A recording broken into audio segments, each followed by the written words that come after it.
आप सभी भाई-बहनों का सर्व कल्याण वृक्ष की प्रश्नोत्तर ज्ञान कक्षा में एक बार फिर स्वागत है।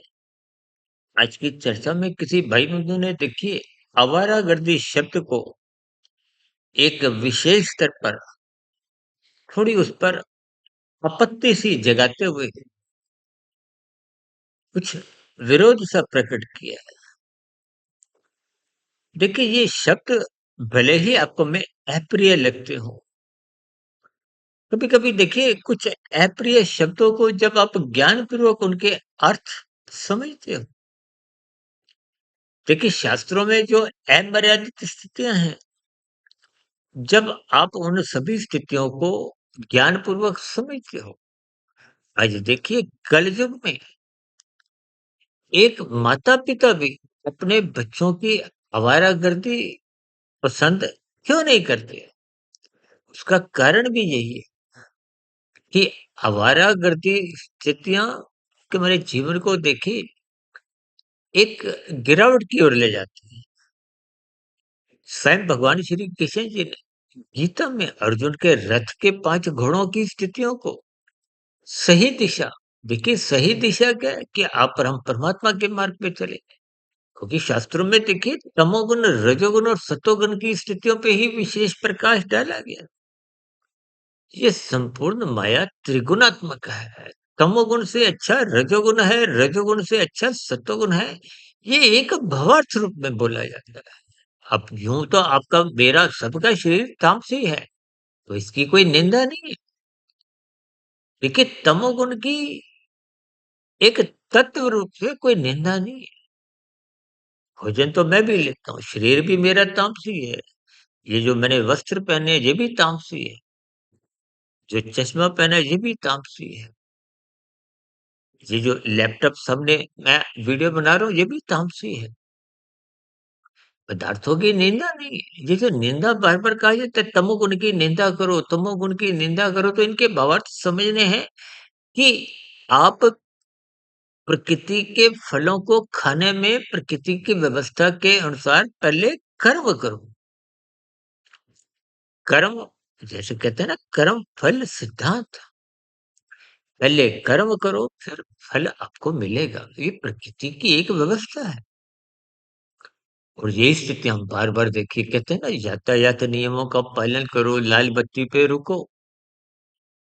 क्योंकि एक व्यवस्था के अंतर्गत इन सभी स्थितियों के अर्थ समझने हैं ताकि एक यातायात के नियमों की जो एक व्यवस्था है, सबके वाहन एक सुचारू रूप से अपनी मंजिल की ओर बढ़े। सही आपका हमारा जीवन भी देखिए, इस प्रकृति में 84 लाख प्रकार की योनियाँ हैं। उन सभी योनियों के अपने-अपने व्यक्तिगत जीवन है। इस प्रकृति की व्यवस्था को आपको हमें समझना चाहिए।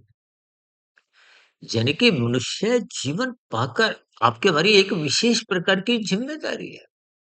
देखिए मनुष्य से नीचे की तो 80 लाख प्रकार की योनियाँ हैं। उन योनियों के सभी जीव पतंत हैं, प्रकृति ही उनको चलाती है, भले ही प्रकृति तो जड़ है। उस जड़ माया में प्रकृति की जो 3 गुणों की जो क्रियाशीलता है, वो परमात्मा की निर्गुण निराकार ब्रह्म शक्ति द्वारा क्रियाशील बनी रहती है। और परमात्मा क्योंकि विशुद्ध सत्वगुणी सत्ता है, इसलिए तो गीता में अर्जुन के रथ के 5 घोड़ों की स्थितियों को एक विशेष स्तर पर देखिए घोड़ों की लगाम को मन से संबोधित किया है और उस मन को उस लगाम को स्वयं भगवान श्री कृष्ण जी ने अपने हाथों में लेते हुए ये संदेश दिया है, उपदेश दिया है, बात समझाई है कि आपको हमें गुरु की आज्ञा में रहना चाहिए। गुरु का अभिप्राय देखिए एक मायातीत महापुरुषों की स्थिति से है। फिर मैं अपनी चर्चाओं में बार-बार कुछ बात स्पष्ट शब्दों में कहता हूँ कि मैं तो आपका देखिए मात्र एक आध्यात्मिक मित्र की भांति हूँ। मैं भी एक मायावती की ही स्थिति में हूँ। देखिए जब हम कहते हैं ना कि मायातीत महापुरुषों ने वेदों का सरलीकरण उपनिषदों में किया, उपनिषदों का सरलीकरण विभिन्न पुराणों में किया, तो मायातीत का मतलब जब स्थूल शरीर के रहते-रहते आपकी हमारी अज्ञानता 100% शुद्ध हो जाती। समाप्त हो जाती है। यानी कि कारणशूली जब अज्ञानता की स्थितियाँ समाप्त हो जाती हैं, माया का जो एक प्रभाव है, देखिए माया का अभिप्राय तमोगुण, रजोगुण से ही लिया जाता है। तभी तो कहा जाता है तमोगुण, रजोगुण बांधते हैं, सतोगुण मुक्तिदायक है। ये सत्संग की स्थितियाँ, इनका महत्व समझाने के लिए तो ये अक्सर हम आवारागर्दी शब्द इस्तेमाल करते हैं। जैसे किशोरावस्था की स्थितियों पर अक्सर माता-पिता को चिंता बनी रहती है कि उनके बच्चे आवारागर्द नहीं हो। आवारागर्द का अभिप्राय एक गलत दिशा में नहीं जाए। गलत दिशा क्या कि तमोगुण में नहीं गिरे। देखिए, कोई भी माता-पिता नहीं चाहते कि उनके बच्चे आवारागर्दी हो। भले ही उनके स्वयं के जीवन में कुछ ऐसी ही स्थितियों का अनुभव हुआ हो, उनको मालूम है कि उन आवारागर्दी की स्थितियों का, उन तमोगुण का जो एक परिणाम है, वो दुखदाई आता है। कोई भी मनुष्य देखिए ना स्वयं दुःख चाहता है, ना उसके बच्चे दुखी हों, वो भी कोई नहीं चाहता। इसलिए तो परमात्मा बार-बार आपको में सत्संग करने की एक विशेष स्थितियों का एक विशेष बोध करवाते हैं। शास्त्रों का स्वाध्याय करो, गुरु के प्रवचनों को सुनो, ब्रह्म मुहूर्त में उठो, हम तो बार-बार कहते रहते हैं। ये सभी स्थितियाँ तुम्हारे जीवन को अनुशासित करती है। आपके जो एक अमर्यादित स्थितियाँ हैं, उसको रोकती है, उस पर लगाम कसती है। देखिए, दिन में जब राशि स्थितियाँ होती हैं, जब संसार को पकड़ने की पर हम विशेष स्तर पर जब छीना-झपटी की स्थितियों में उतर आते हैं, तो वो एक अवारागर्दी कहो, गिरावट कहो, तमोगुण में गिरना कहो, देखिए सभी शब्द आपको में कुछ ज्ञान देते हैं। शब्दों की जो एक विपरीत स्थितियाँ हैं, उन विपरीत तामसिक स्थितियों को ही रोकने के लिए हम बार-बार अक्सर इन अपनी चर्चाओं में आवारागर्दी शब्द बोल देते हैं। तो उसके आपने अर्थ, भावार्थ समझने हैं कि आपका मेरा जीवन एक अनुशासित हो। का उठना, बैठना, खाना-पीना, सोना, जागना सब व्यवस्थित हो। देखिए, अस्त-व्यस्त का मतलब ही क्या है? जब आपके हमारे जीवन में कोई उठने का समय नहीं है, खाने-पीने का कोई समय नहीं है। आजकल तो देखिए पहनावा बिगड़ता जा रहा है। ये पहनावा बिगड़ने का मतलब भी देखिए आवारागर्दी से ही आप ले सकते हो। देखिए स्थितियों के शब्दों को पकड़ने के बजाय आपने अर्थ समझने हैं। उन अर्थों के भावार्थ उस समय विशेष में किस दृष्टिकोण से, किस पृष्ठभूमि में बोले गए हैं, उसको समझना है। इसलिए मेरी आप सभी भाई-बहनों से विनती है, इन सभी स्थितियों को ज्ञानपूर्वक समझते रहिए, ताकि आपके हमारे जीवन में सात्विक स्थितियाँ मजबूत हों। कि हमारे जीवन में अमर्यादित भोग विषय जो आज 24/7 की स्थितियाँ ले चुके हैं, उनसे आप बचें। यानी कि कुल मिलाकर आपके हमारे जीवन में तामसी स्थितियाँ और रजोगुण मर्यादा में रहे, इन सभी स्थितियों को मैंने विभिन्न दृष्टिकोण से समझाने का एक प्रयास किया। फिर भी देखिए मेरे किसी शब्द द्वारा को कोई बुरा लगा हो, तो उसके लिए मैं क्षमा चाहता हूँ। लेकिन इन सभी स्थितियों के आपको अर्थ, भावार्थ ज्ञानपूर्वक क्रमबद्ध तरीके से समझने का अपना एक विशेष स्थिति बनानी चाहिए, ताकि कि हमारे जीवन में आध्यात्मिक उन्नति के दरवाजे खुले।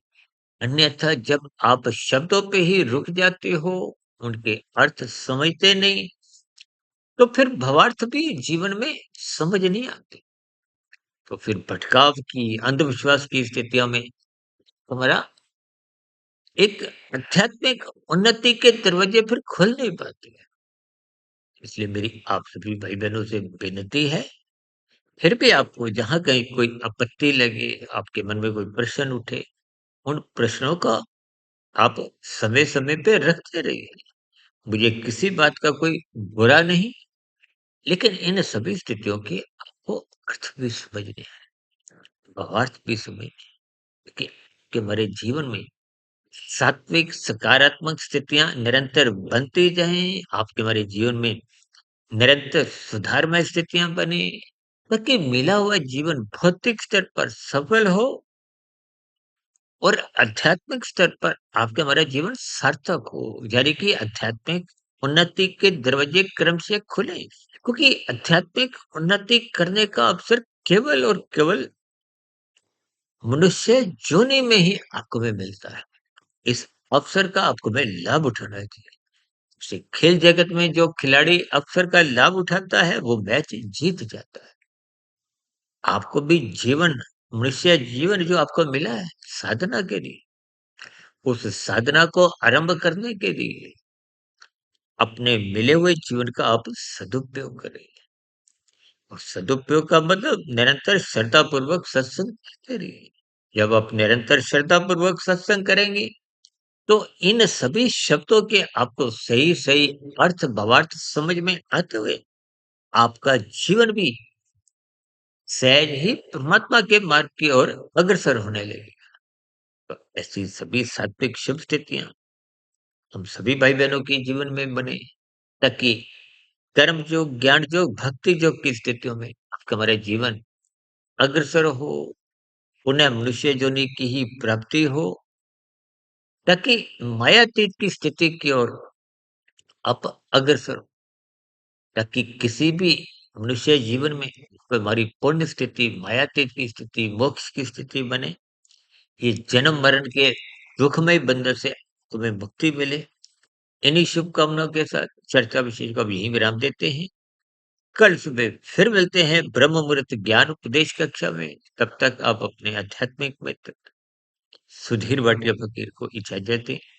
फिर भी आज की वीडियो संबंधित पुनः आपके मन में कोई प्रश्न हो, कोई इन चैनलों के प्रति कोई सुझाव आ रहा हो मन में, जब मेरी कही गई बातों की आपकी पुनः कोई आपत्ति हो, विरोध हो, तो इन सभी स्थितियों को नीचे दिए गए कमेंट्स बॉक्स पर सदा ही स्वागत है। चर्चा विशेष को ध्यानपूर्वक सुनने के लिए आप सभी भाई बहनों का बहुत बहुत धन्यवाद।